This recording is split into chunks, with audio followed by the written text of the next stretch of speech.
వివోఏలు మెప్మా ఆర్పీలకి కనీస వేతనం 26,000 చెల్లించాలని డిమాండ్ చేస్తూ ఉన్నాం.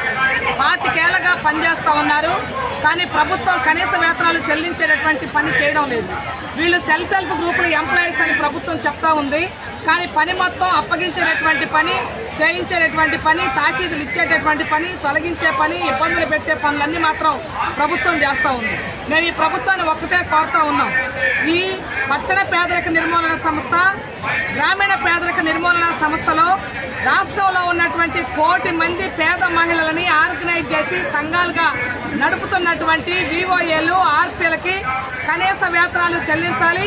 ఉద్యోగ భద్రత కోసం హెచ్ఆర్ పాలసీ అమలు చేయాలి.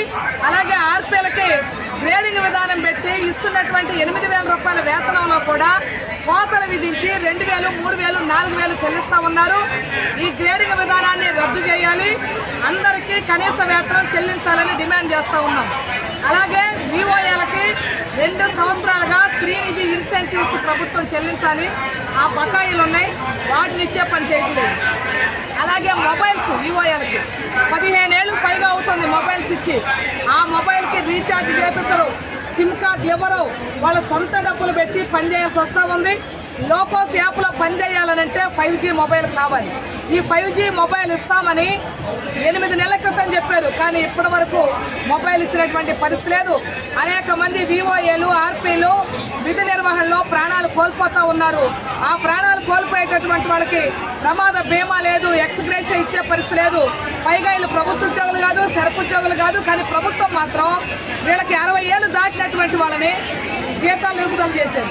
మీరెవరు పని చేయొద్దని కూడా చెప్పట్లేదు, మీరు పని చేయండి కానీ జీతం ఇవ్వమనే పాత్ర చెప్పడం ఇది సరైనది కాదు. వీళ్ళకి ప్రమోషన్ సౌకర్యం కల్పించాలి.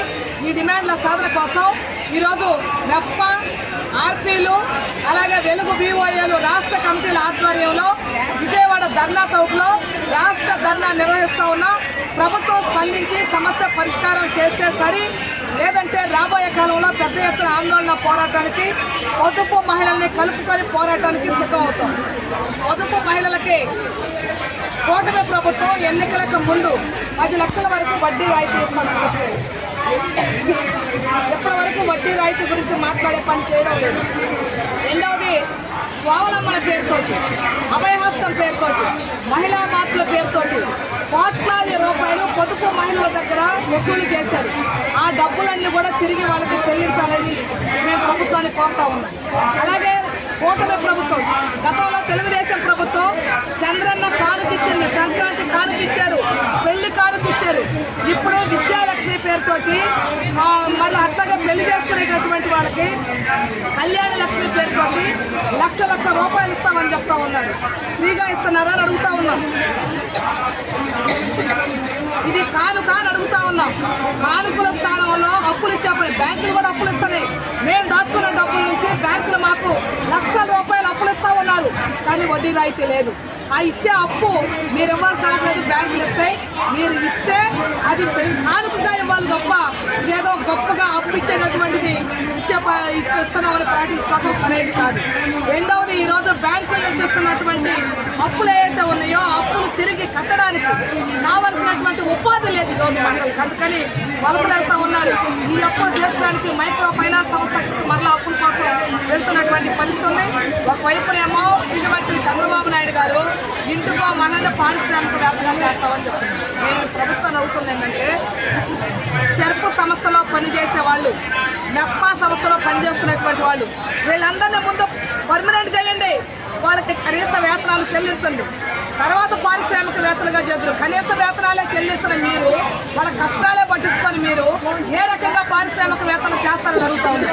7 ఏళ్ళు అవుతుంది వేతనం పెరిగి, ఇప్పటి వరకు వేతనం మీద ఒకవైపు ధరలు పెరుగుతూ ఉన్నాయి. పెరుగుతున్న ధరలకు అనుగుణంగా వేతనాలు పెంచాలి, వేతనం మాత్రం పెంచదట, పని మాత్రం చెప్తారు. ఇప్పుడు కొత్తగా ఈనారి మణులు, పురమెత్తర్లు అనే పేరుతోటి వివోఏలకి ఆర్పీలకి ప్రత్యామ్నాయ వ్యవస్థను తీసుకొచ్చి వీళ్ళని ఇంటికి పంపించేటటువంటి పని చేయాలని ప్రభుత్వం చూస్తుంది. ఈ వ్యవస్థని రద్దు చేయాలని డిమాండ్ చేస్తూ ఉన్నాం. మా సమస్యను వెంటనే ప్రభుత్వం పరిష్కారం చేయాలని కోరుతున్నాం.